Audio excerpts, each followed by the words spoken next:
DocTalk is brought to you by Multimin USA, manufacturers of Multimin 90, Sure Trace Mineral Supplementation by Timed Injection. Hi there, folks. Welcome to DocTalk. I'm sure glad you joined us today. I'm Dr. Dan Thompson here from the College of Veterinary Medicine at Kansas State University. We're going to have a great show. Dr. Matt Meisner is going to be joining us today, and we're going to talk about dehorning cattle, something that's very common practice, something that all of us have done or continue to do. Stay tuned, and I hope you enjoy the show. We've started giving our bulls a shot of multi-min 30 days ahead of our semen evaluation tests. We've seen a decrease in the amount of bulls that don't pass their semen test, and we've seen better semen evaluation scores by giving the multi-min shots. We've seen results with the product. It's just a good product to use.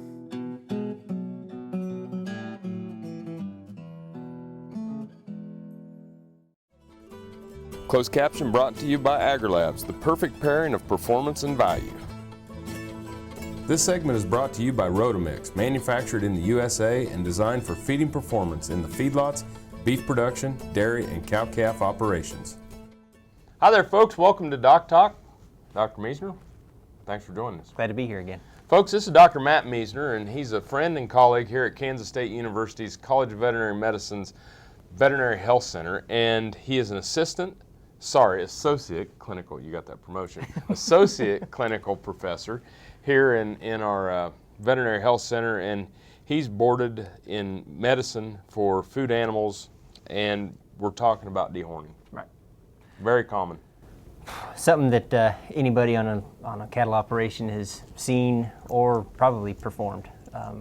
From the time you're a young whippersnapper, you see things happen, and it's one of those absolutely necessary procedures in a lot of cases to have done for various reasons. I think that first one we always think about is safety. You know, my safety, veterinary safety, producer safety, but not just the people, and we also talk about the cattle as well. So you bet. Their pen mates, maybe even the dog or any other horses or anything else that might be around. So other animals, anything that can get traumatized by these horns need to be gone. And they can use those then to gore another animal, and you know, a lot of people will say that we have horns to protect our animals from predators, but there's a lot of polled cattle out there that raise good calves too. Absolutely, yeah.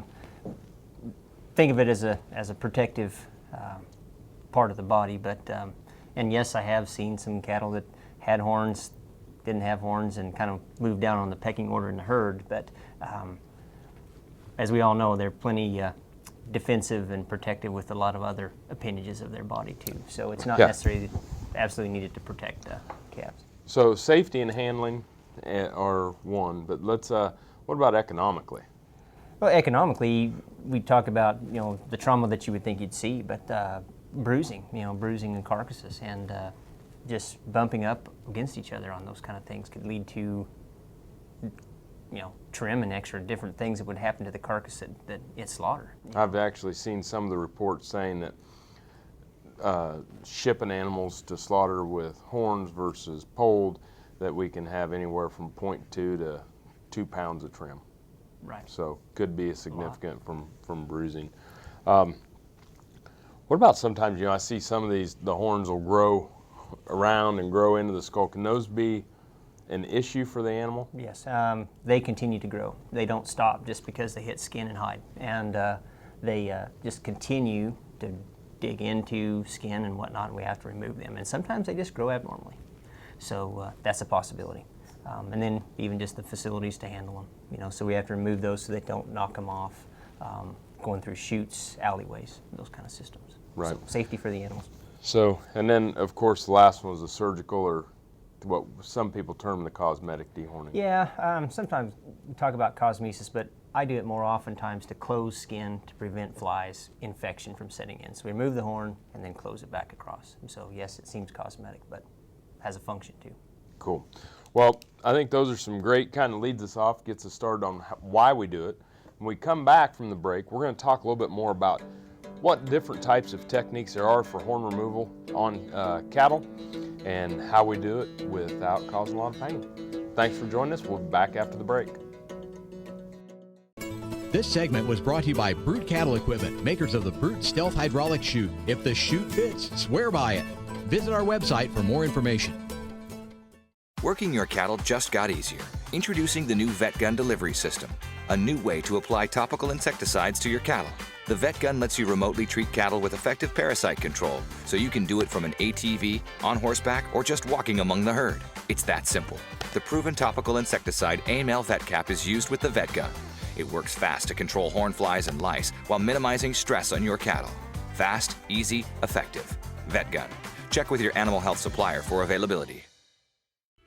Got cattle? Rotomix manufactures a complete line of energy-efficient rotary and vertical feed mixers for feedlots, beef production, dairy, and cow-calf operations. Our mixers are available with the patented Generation 2 staggered rotor, the industry standard for feeding wet rations that include wet distiller's grain. Made in the USA, Rotomix mixers are designed for feeding performance that American cattlemen and dairy producers have come to expect. Rotomix, proud to offer a better mix in less time using less fuel.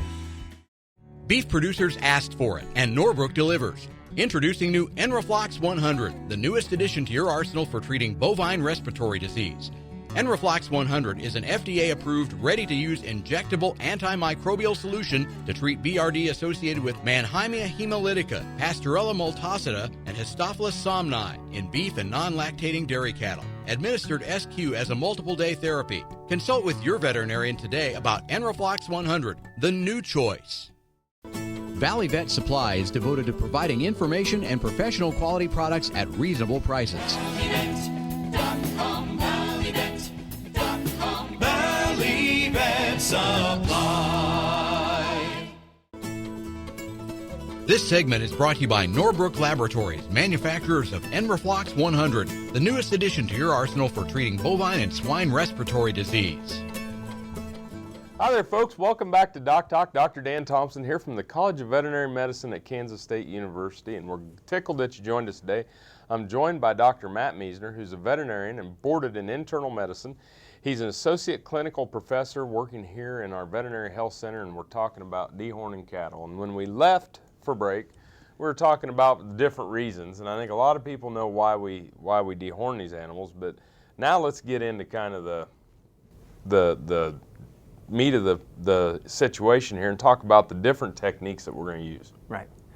I think first and foremost we want to make it as quick and efficient as possible, and probably the most efficient and quick and easiest way to do it would be to take the horns off before they become mature, and that'd be a disbudding type procedure. So that's while they're still, when they're young, and you grab the horns and they're still moving with the skin, they haven't secured down to the skull. Sure, yeah, it's almost a little smooth, leathery button on a lot of calves, and we can take those off just by damaging what makes the horn before the bone grows, and we can do it with things like dehorning irons, which get hot, and burn around that bud.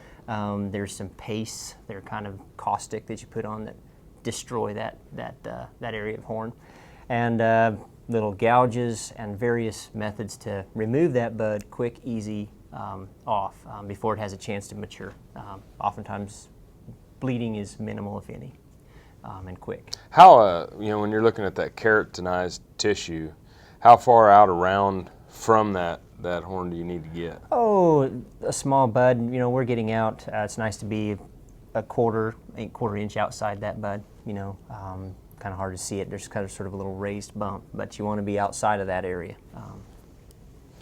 Then let's move into some of the different things that you're going to do. Once that horn's attached to the skull, and now we have horn development, we're moving into different types of techniques. Yeah, same thing goes. We still have to get outside what's making the horn, and what it actually is a piece of bone covered by horn, and so it's following that bone up, and we have to get that tissue that makes the horn. And there's several ways we can do that. We've got probably the most common one would be a gouge or a Barnes type dehorner, which the horn fits within it. We open the handle and we crush and take the horn, skin, and bud off that way. We have various types of dehorners that will chop, trim, guillotine types. Yeah, dehorners. keystone. The keystone type, really large horns. We've got those. And now we probably need to back up a little bit, because these are This is dehorning. This Right. is taking the horn The clear whole off and getting the keratinized tissue, getting a margin around that horn, and taking the whole thing. Right. Bone, horn, everything around the outside comes off with it. So yeah, that's a dehorning method. And the other one, which we showed about, we had wires. You know, we can use Yep. OB wire or wire saws to cut those off. And those are nice to get really hot and actually cauterize as we go through. Any of these dehorning methods will have some bleeding, and we can use these burners or different ways to heat coat it to cauterize those vessels. But those are big dehorning, taking the entire thing off to the base. Then we have the tipping methods, where basically you're taking the end of the horn, where we're going to leave part of it, we're not going to take it to the base. Safer, less bleeding. Well, when we look at many of these different methods, different ages, different animals, some complications can occur. So when we come back from the break, let's talk a little bit about some of those complications, and we'll return right after the break. This Meet the Veterinarian is brought to you by Merck Animal Health, the science of healthier animals. Dr. Cody Poehler is part of the talented team of veterinary professionals at the Wharton Veterinary Clinic. This mixed animal practice received the Texas Veterinary Heritage Award for a practice over 50 years old. Dr. Poehler is a graduate of Texas A&M University. Born and raised in Texas, Dr. Poehler and his wife Toni make their home in East Bernard. As dependable as the sunrise, in dairy parlors, open pastures, on ranches and feed yards across America. A place where reputation is more than a name, where the science of healthier animals is a way of life. It's the responsibility that drives who we are and what we do. Every decision, every day. It's your livelihood and our responsibility. The Kansas State University College of Veterinary Medicine is a leader in food animal research and education. Our researchers are constantly expanding the knowledge of animal health and food safety. Through the Veterinary Health Center and the Kansas State Veterinary Diagnostic Lab, we provide practical services for animal producers. Home of the Beef Cattle Institute, the college is committed to animal welfare training and research.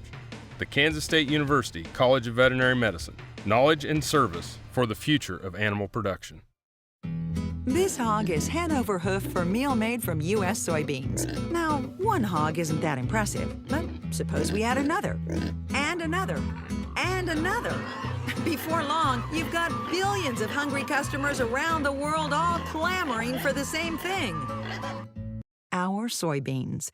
Learn more about the billion-dollar appetite of animal agriculture at BeyondTheElevator.com. Brought to you by America's soybean farmers and their checkoff. TrueTest Group, weighing systems, electronic identification EID, electric fencing, and dairy automation systems help farmers and ranchers around the world manage the performance of their livestock for ultimate profitability. Hi there, folks. Welcome back to DocTalk. I'm here with Dr. Matt Miesner. He's a veterinarian, and he's also a boarded internal medicine specialist, and we are talking about dehorning cattle. And when we dehorn, when we left, we were talking about tipping. And I think we'd backtrack just a little bit to kind of clarify the difference between dehorning and tipping. Yeah, tippings, oftentimes you'll see that with a lot of rodeo bulls, rough stock. Those is probably the most common place people had seen that, where you don't take the entire horn, you just take the tip or portion back to, silver dollar size blunted area. So you're blunting the horns. And so this is the insensitive part. It's kind of like clipping your fingernails, the way I'd describe it. You're just trying to round that horn off so it's not pointed. They can't use it as a weapon, but... And there's a little sensation can, there. There's little sensation, but very minimal. But there's still some blood vessels, so you don't want to go too far. That would lead to some of the complications that we can talk about as well. So, disbudding, dehorning, tipping, and then it's not always a benign procedure. It's a necessary, but we have to take some precautions. And I have seen some things in feedlot facilities where most people do a great job of tipping, but the one thing that just kind of gets to me is when we tip that horn, when we decide that tipping is going about halfway between the base of the horn and the tip, and we're cutting through skull, bone, very vascular area, Yeah. might as well have just taken the whole thing off. Absolutely, If you're going to do that. Yeah, So- and you know, not just bone, blood, and whatnot, but now you're actually within the sinus cavity. In case of that horn will be hollow out that far. Absolutely. So, you know, it kind of leads us to a spot, and I think that it's one of those that's a sensitive area. It's one of those that we deal with on a day-to-day basis when we're talking about dehorning, and that's pain control and making sure that these are painless procedures. And what are some of the, I know that we can't make all procedures painless, okay, and sometimes our unintended consequences of making something painless can create more pain by running the animals through the chute more times, increase the anxiety and stress. But when we're going to do some of these big dehorns, Right. what are some of the things you recommend? Big dehorn, it's becoming standard of care in some of those situations. You know, you're right. You're going to house them and group them, they can get traumatized. But we're going to numb it, the horn, so that we can do a good, safe job. Handling is quick, anytime we can. Small numbers, large horns. I'm going to take the time, it doesn't take hardly at all, to numb the nerves that supply that horn. And they resist less, so you have less trauma in the chute. It's less painful. You know, so it's one of those things that, all in all, less stress, less pain, less of a big to-do to get it done. And I think that standards of care are going to require us to do that. Yep, work with a local veterinarian and get your, either get the product or have the veterinarian come out and do those big dehorns. Yep. Well, I think it's important, and I think when we come back, we're going to have one more segment, but let's come back and talk about some of the problems that can go on, how we solve those, and then how we can move forward to prevent them. Thanks for being here. Thank you for watching us. We'll be back with more Doc Talk right after the break. The year that we administered multi-men to the heifer's calves, we discovered that those cattle were able to, they were just a lot healthier cattle, and we just did not experience the scour problem or other problems too. It just seemed like they were a lot healthier cattle. Well, we sure feel that multi-men has been a real value to this ranch. Hi, I'm Kevin Ochsner, host of NCBA's Cattleman to Cattleman and Colorado Rancher. Join me each week as the National Cattlemen's Beef Association brings you the latest updates in industry information and market news. Plus, each week we provide important educational information and features on cattlemen from across the country just like you. And we can't forget our favorite cowboy poet, Baxter Black. Join me for NCBA's Cattleman to Cattleman, debuting Tuesday nights at 8:30 Eastern, right here on RFD TV. Cow-calf, stocker, and feedlot producers know that effective parasite control improves overall herd performance and profitability. Norbrook offers a comprehensive, economical line of pour-on and injectable parasiticides for every livestock operation. Consult with your local animal health supplier to set up a program that protects your investment and brings larger cattle checks this fall. See for yourself why the Noromectin line from Norbrook is the practical choice for your herd. Hi there, Dr. Dan from DocTalk. Be sure to join me next week as we're going to talk about preventing residues in milk. Be sure to join me here every Monday afternoon at 4:30 p.m. Eastern Standard Time on RFD TV, and I'll see you down the road. This segment is brought to you by the Beef Quality Assurance Program and the Kansas Beef Council, improving animal care and beef safety for more than 20 years. Hi there, folks. Welcome back to Doc Talk. Dr. Dan Thompson here with Dr. Matt Miesner. We are both from Kansas State University's College of Veterinary Medicine, and Matt is Associate Clinical Professor, works in our referral clinic, and also does some haul-in ambulatory work here at Kansas State University's Veterinary Health Center on many cattle, and we're talking about dehorning. We've gone through the whys, the hows, the pain-free. And now let's get to some of the problems that can occur. Well, first and foremost, we always think of hemorrhage or severe bleeding, and there's no doubt about it. You don't wear your nice clothes a lot of times when you're doing these kind of procedures, and so there's a lot of bleeding, and we're going to take every precaution we can to control it, whether that's actually find the vessels and twist those down, or use some powders to help a clot form, or heat, hot irons can cauterize it. Yep. So bleeding would be far and above the immediate thing that we're going to do. So we could prevent that by doing them early on, very little bleeding, or we just take some precautions to take care of it at the time. And I think that's the key. If you're going to dehorn, do it as early as possible. Right. Yeah, quick. I think people would be amazed to know that 50% of the dairy cows are born with horns. Right. You know, but you never see a horn in the parlor. No, and they take care of them as babies. So, I mean, we do that on a routine basis at the dairies, so take care of them. All right, back to the issues, but one of them that we see too is flies, right? Right. So after we take care of the horn, we're going to have an open wound that's going to have to take time to heal. And flies laying eggs lead to maggots, and so fly control, repellents, those kind of things to prevent infection that way. You know, the wound itself can get infected, but I think flies are a big hindrance. And so that's the situation where we might go back to a surgical dehorn, where we can remove the horn and then take the skin and suture it back across the wound. A lot less likely to get infected or flies. And I think that, you know, flies carry a lot of different bacteria that people don't realize, E. coli, salmonella, and probably some of our pathogens that'll set up some of these infections of the wounds. Sure, yeah. About the sinusitis, and I think this is the one that kind of, you know, when you're opening up that sinus with a dehorn, we can have some issues here. Sure, and it's an ascending, so now we're getting even deeper than just a superficial wound. It seals over. That hollow horn or those vessels travel right into the front part of that forehead of that bovine, and can set up an infection. Sinusitis sets in, headache, and then we have just a pus-filled sinus, and really difficult to treat. I mean, you can see some discharge from the nose occasionally, but you'll see them occasionally head pressing in a wall or a fence, just like you would with a sinus headache, and hard to treat. We try to get that drained, but we try to prevent that by getting good drainage, antibiotics, and wound care early on. Yeah, clean equipment and work with your veterinarian. Right. Thanks for being here today. Glad to be here. Fun time. Did a great job. Folks, remember, always work with your local veterinarian. And if you want to know more about what we do on DocTalk, you can find us at DocTalkTV.com. Thanks to Dr. Meisner for joining us here today. Lots of things to know about dehorning. Work with your local veterinarian. Thanks for watching DocTalk today. I'm Dr. Dan Thompson, and I'll see you down the road. Closed caption brought to you by AgriLabs, the perfect pairing of performance and value.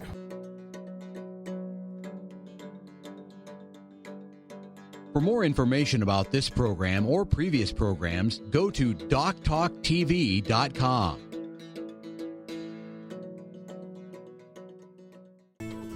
DocTalk was brought to you by Multimin USA, manufacturers of Multimin 90, sure trace mineral supplementation by timed injection. My name's Tim Todd. Along with my wife Chris, we own and operate Green Mountain Angus Ranch out of Rygate, Montana.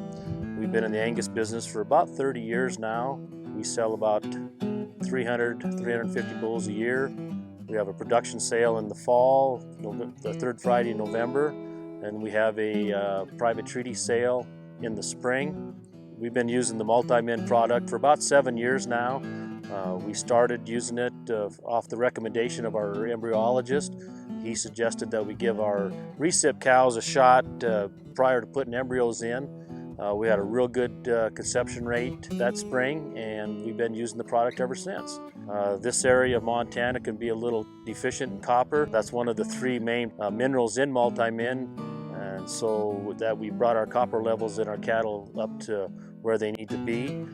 We've seen an increase of 5 to 6% in our conception rate in our AI program. You start getting 30 to 40 more AI calves in a year. We're showing a huge return by using the product in those regards. We give our cows a shot of Multimin pre-calving for the immune system of the unborn calf. She will transfer the minerals into the unborn calf through the blood system. When the calf is born, he has a high level of mineral in his liver, which will help with his immune system. In our particular operation, we lease a lot of pasture, so it's real important for these cattle to stay healthy. We don't get the opportunity to check them like we'd like to. The least sickness, the least foot rot we have, the better off we are. So with the use of Multimin, that's two of the big benefits we've seen. healthier cattle, less maintenance.